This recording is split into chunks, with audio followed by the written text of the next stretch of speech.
And here we are. I'm just going to mention the reason we're laughing, that we talk about energy and how everything is connected. We recorded, I don't know, nearly an hour long interview and it didn't And record. blew everything. And then my Zoom wouldn't let me record, etc., etc. And it's just amusing. We're not saying it in, oh, they didn't want us to record or anything like that. I don't know. Weird things happen when you start focusing on energy and notice when things don't work out. And we could have got really freaked out. But we have decided to take it as a chance to redo it, maybe better. So, this is Mikayla. And the reason So, I wanted to get her on is she does a lot of work with energy and patterns that we have. Now, obviously, the point of Simona is positive projects, positive people. Not because we don't see the bad, but for example, in her case, what I find really interesting is that we function according to a lot of hidden patterns, things, people, food, environment that affect our energy that we're not conscious of. So a lot of times people, ourselves included, won't function to our highest level because we're being affected with things we don't even understand. And I can tell you that at 54 took me to this age to find out something that was affecting how I react to certain people. And I've done so much work and analyzing and blah, blah, blah. And even so, Mikayla, give us a bit of an introduction into what you do. well, hello everyone. Hello, Yolanda. I come from an interesting journey, as we all do, but mine is probably a bit on the different side. I come from a rather large city in Italy, and that would have set me on a very different journey had I stayed. But instead, I was very early on called abroad, away, far away from everything that I know. And pretty soon it became apparent that I am very much a holistic type of person. And I love to help people with nutrition and with energy medicine. I was trained by Alberto Villoldo, the Four Winds Society, in a way that was random, to say the least, because I saw that course as a possibility for me to heal from the most horrible period of my life. And then when I found myself in it, I said, oh, I'm doing this. I'm doing this. No, I'm not just doing the course, I'm doing the practitioner level because I became so passionate about the possibility of making that happen for someone else, like it had for me, that I went all the way through to practitioner level. So now I am this holistic figure, I guess. I do functional nutrition, which was other training, nutrition, which was the traditional training, and energy medicine, shamanic coaching. One thing Yeah. that we didn't talk about before, but you do have some formal training because one misconception is that anybody who looks into this kind of stuff is only woo-woo. But there are a lot of people who have traditional training of whatever form that also adopt this. It doesn't have to be one or the other. Yeah. I'll take it to whatever level people want to take it to. So I can make sessions that include everything and make me see everything as a whole. Or for the non-believers, I can just do my nutrition and my functional nutrition and stop right there and not go any farther than that. So really, I'm wanting to reach people where they are and not force upon anything. And I basically developed this way that allows me now to be self-employed and travel to be able to see my loved ones and at the same time do this work that is highly satisfying. So I love it because you're helping people become the best version of themselves. And I've noticed it in myself and I notice it in people around me that one of the points we mentioned was how people get triggered when you don't believe in what they believe in. And for me, it's very important that I may not agree with you, but that doesn't mean that you're wrong, and it doesn't mean that I'm wrong. And I've come up against so many people that they get so annoyed that you won't believe their way. And it doesn't matter how I explain that I'm not trying to devalue what they're saying. It's just not, the path that I choose. Yes. And they'll continue, continue, continue. And you brought up a very interesting point about energetically and whatever, that comes from lack of validation because I'm not validating them. Mm-hmm. So how energetically, where does that come from? Like childhood wounds, that kind of stuff. Childhood wounds, not having been seen, not having been listened to, maybe crying and not being listened to and not being taken seriously. And also, interestingly, while I say that, I also get really annoyed that they do that. So I'm also doing the same thing because I'm not being validated and it winds me up instead of just saying, well, let them go off in their little cloud. Mm. And it's all these little things that I think have an impact on a bigger scale.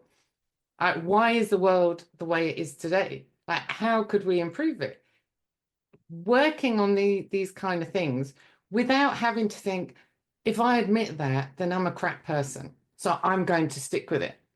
Or the ties that we have to our programming, whether it's cultural, religious, family, I can't be different because then I'm going to upset someone in my family. And it's not about that.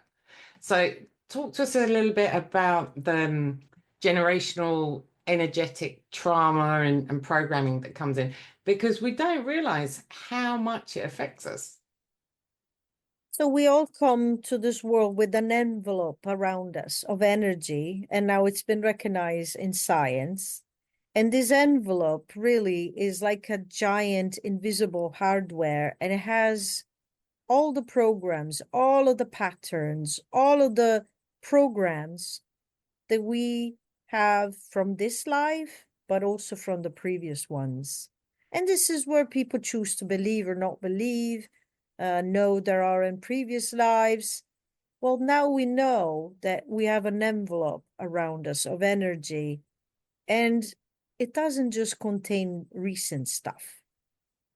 So One this is interesting where, One interesting theory that I heard was about, because as well, like, I don't mind what version of the story you put on it. I see the same story. It doesn't matter which religion, culture you come from. It's just absolutely, everyone filters it through their current situation. But one yes. interesting theory I heard was the thing about past lives, that maybe it's not that we have lived a past life, but because we have memories and emotions that are passed down from generation to generation, that's what we're feeling as deja vus, because it's our ancestors. And That's a very good possibility too. and as you said, this is being shown in science. This is not just something woo-woo. Yes, and this is where people need to choose what validates the most for them, what means the most for them. I, for me, know for a fact that I know I've lived before. I had such vivid sensations when I landed in Peru to have lived there, even though I have no look of Peru whatsoever. But who is to say that really I wasn't there when I truly had this sense that I was there, that the places were familiar, that even the language that they speak is somewhat intuitive to me, the Quechua. And to me, I have such a strong sense that this is actually real for me But that I cannot imagine it.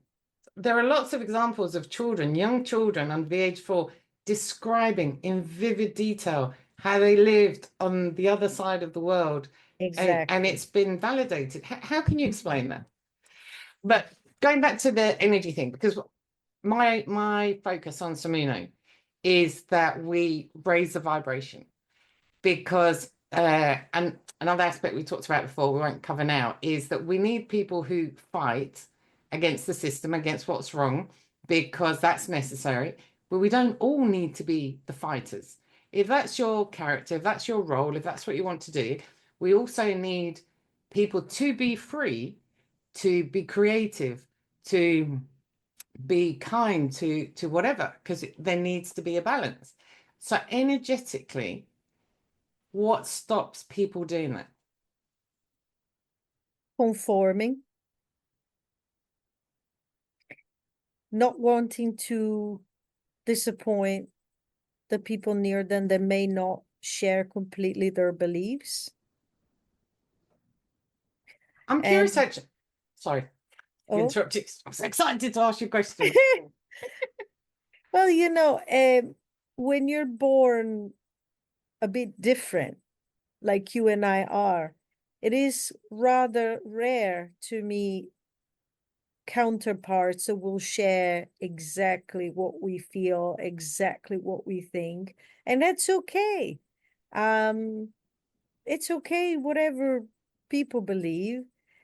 The tricky part is when you're not really feeling understood, because then it'll be difficult for you to express yourself. I make a point that I'll express the way I am and the way I feel and how I see a situation with my loved ones, regardless. Um, my partner is rather different from me, but we have this mutual respect. For him, it's sort of a curiosity and a bit of a giggle added because he just thinks that I'm crazy, but in a good way. He knows that I have my whole persona and I have a background that is different from where he's coming from and from the perspective that he has. So that's really all that matters. That One thing respect. I find curious is I consider myself to be happier than many, many people I know, precisely because I don't conform. And it's kind of a clash because you're supposed to, you get happy because you make lots of money. Money is not a factor for me. Obviously, it'd be nice to have more, but that's not my driving force. Status. I don't care. I don't need to be a director. I don't need to win prizes. I don't care. I'm not competitive.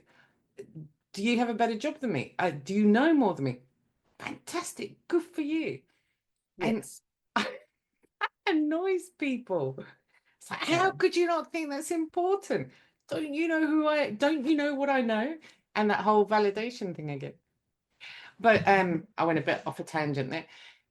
I'm curious, like the people who've come to you on this spiritual, either generational trauma, conformity, whatever, how much does that influence in anxiety and depression?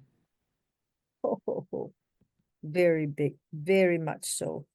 Um, Usually the people who come to me have some kind of unexpressed needs, unexpressed feelings that end up being repressed and provoke problems that end up manifesting in their body as well, but also emotionally. Um, and this is already enough to procure anxiety and depression. When you have something that is bottling up, is not going anywhere, we all know energy doesn't just go away. We don't just send it away just because it's not visible. It'll find itself lodged somewhere and procure trouble if it's not processed. And this is where I come in. I help people clear blockages, problems that don't seem to be removable, and problems that arise as a result of unknowns. Um, in the training that I received, I am prepared to find at the root what was the pattern, what was the event that got people to start reacting in a certain way. And as we say in shamanism, create a disadvantageous contract. So this is what I work to dissolve and to say to the person, well, clearly this has not really worked effectively for you, has it? Why don't we create a better reality for you that actually works for you and not against you? And And I want to use myself as an example again so that people understand how important this is. as somebody who's been in, look into a lot of different stuff. I've done work, all different kinds of therapies, meditations, whatever. And I consider myself to be, pretty good. But I knew there was still something, because oftentimes we're doing okay. We have our job, we have our family, we have friends, supposedly life, but there's this little niggle. And even people who are not into alternative stuff, they know it because they're not 100% happy. They're not true to themselves.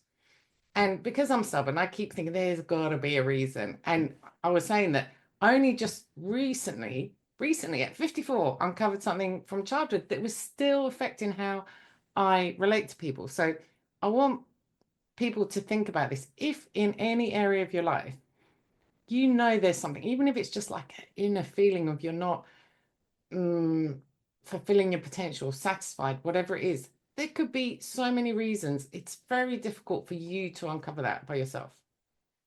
Absolutely. What you don't know, you don't know. But it doesn't mean that it's not there. You need somebody that sheds light to it.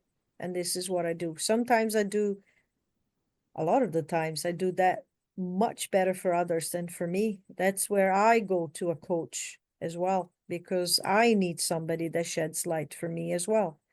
And that's what I do for others. Pretty good at shedding light for others. Um, and that's the work. That's what we do. And also because I've read, obviously, like something, it could be something relatively insignificant, but of course, when you're a child, it's a much bigger thing emotionally. I don't know, maybe your parents disregarded you one day because they were in survival mode and they didn't have time. But for you as a child, and I was a really sensitive child, that would affect you emotionally. And like little insignificant things set up a defense or what have you. Absolutely. Even in the better childhoods, there's always some kind of experience that marked you wrong. And it's incredible what that can set off and what that can create in terms of belief. And the sooner you realize it, the better it is, because you can work on that pattern and make it not viable anymore and go on with your life. But until then you'll have the same level of experiences and you'll wonder why. But the why is because that pattern is like a running software that you don't see, but it's running in the background, its own program until you stop it. But you need to find it. It's like malware. Where is it? Here it is. Okay, so let's disinstall it. But even the most serene childhood has some kind of unknown dark moment. And that can be pivotal in somebody's development and in somebody's growing beliefs about themselves and what they deserve and what they need to do and how they relate to others. And another important thing that you do, forgive everybody if I'm repeating myself, but this is the second time I'm recording, so I can't remember if it was from the. But another thing you do is the nutritional, the functional nutrition. And obviously, in addition to whatever else is going on emotionally, spiritually, what have you, nowadays we're not feeding our body. So not only are we poisoning ourselves with all these thoughts and punishing ourselves for not being good enough, for not reacting in a different way, in addition, we're not feeding our body correctly through convenience, through processed food and everything like that. So the good thing about you is that you combine both of them, because if you're feeling crap emotionally and you're feeling crap physically, when you're in a dark place, even if you know, as she said, it's important to have somebody external help you through the journey, because you can have all the tools. But if you're feeling so bad on all levels, you may know that the theory is, oh, just do this and just do that. It's very hard to do it for yourself sometimes. Yeah, absolutely. Is there some example that you can give us of clients that you've had without giving any too private information? Like the transformation they had before and after? Yes. I had a patient who lost her baby days after the baby was born. And she just started to notice that ever since this very sad event, everything went wrong. Her marriage went wrong. The relationship with the in-laws went wrong unknowingly. And she came to me kind of like at wit's ends, not knowing why, what is this? And when I connected, what I found was quite interesting in the sense that the poor little baby's soul had not gone anywhere. He had not even realized he had died. And so imagine being a soul that doesn't have a body, but wants to be seen by his mom, but his mom doesn't see him because she thinks that he's dead. And so what does he do? He just creates a mess because he doesn't know what to do to be seen. Hey, I'm here, I'm here, I'm here. But you're not visible because you're not in a body anymore. And so there was this whole chaos created around them because the energy of this poor soul that had not properly transitioned was creating such a problem. And when I got a hold of the situation and I told the little soul, it's okay to go home because here it's no longer home, not at this time. Everything shifted for them. The relationship with the in-laws, the relationship with the husband, the chain of events that was happening did not end up always tragically like before. And so that's exactly what it was. It was creating order and giving a place to that little soul that did not know that he was no longer in a body because he had died so suddenly after birth that he didn't even know that he no longer was in a body. This is really heavy stuff, and for some it's highly controversial, but I know for a fact that in this work we do what we do, and we do it with grace, in respect of everybody's beliefs. It doesn't infringe any religion, but it's just something that is really part of life. There is such a thing as dying without knowing that you're dying, and then not knowing where you are, because energy is energy and doesn't just go away. And when we do pass, we don't just poof disappear. We simply transition to a different realm. And sometimes all you can do is, just like for this couple, help them so that their baby can actually be somewhere where he can actually live in his own way. But it's interesting that people find it really hard to believe in stuff like that.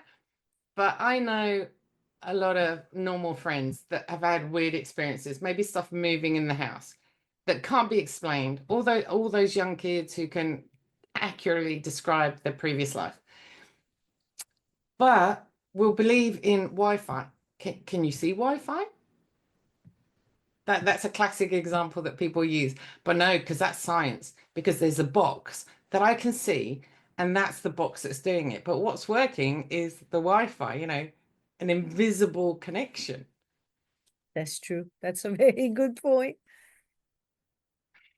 And then another thing we mentioned about the food in terms of energy, because people they don't understand how important your energy is for you, for the people you're around, the energy that you allow into you. For example, for me, I know that I have to keep really negative people at a distance because it affects me energetically for whatever reason. I don't need details. But the food, like the fast food, not creating the food with love, and you're just shoving it down because you've mentioned previously, it's so quick. We're not digesting. We're not giving it attention.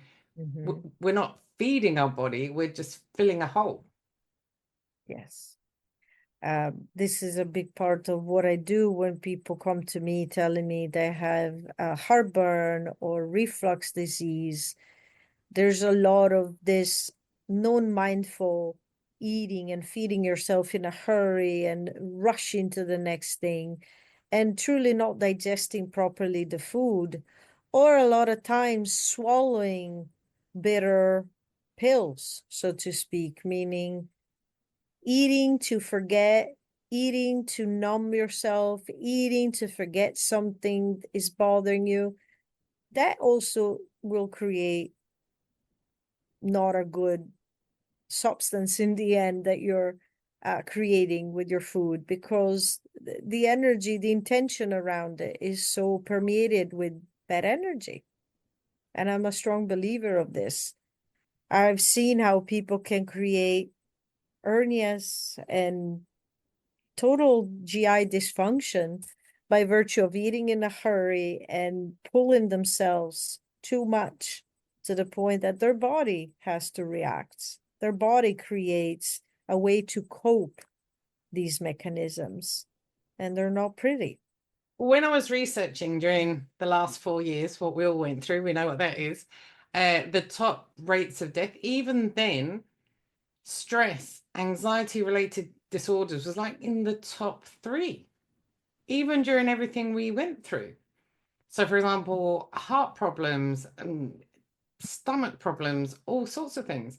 Now, traditional Chinese medicine has always associated emotions with certain organs, like kidneys is fear and grief, for example, that kind of thing. But even in Western traditional scientific medicine, stress is a major, major killer. Yes, absolutely. So obviously I'm interested in all this because I want us all to be happier and better, because I think it would improve society. We don't all have to be the hippie happy lot, but in general, this aggravation, these underlying things that aren't even ours, that are from our family, from our culture, from our surroundings, it's causing all this tension between us, I think. So how do you think it would impact society if more people did this? I don't mean everybody, but more people. Oh, it would definitely improve by tenfold, because many of the reactions we see in people are unknown to themselves as well. And if they at least had an awareness, then that would be a first step. But most of the times they don't. And of course, it would improve things.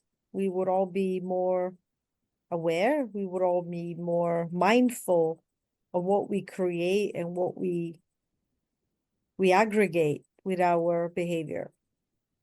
And our energy would be free of random crap that we don't even know where it comes from. We would feel better because we'd be feeding ourselves emotionally. We'd be feeding ourselves with good food. And that affects, for example, you go home and you're grumpy with your family. And that sets up a dynamic of like, oh, well, they came home all grumpy now. And it's a vicious cycle. Yes, absolutely. That said, I can eat a whole jar of olives when I'm in Spain. So good. Because we have the sunshine and the laughter and appreciation of food. Yeah. Right, so we haven't got much time left. So before we get cut off again, tell people where they can find you. So for nutrition, it's Raising Health International, raisin like the little fruit, raisinhealthinternational.com. And for energy medicine and shamanic coaching is modernized with the Z, modernizedergymedicine.com. Thank you so much for coming on. And thank you so much, Yolanda. I'm sure we'll talk again. Bye bye.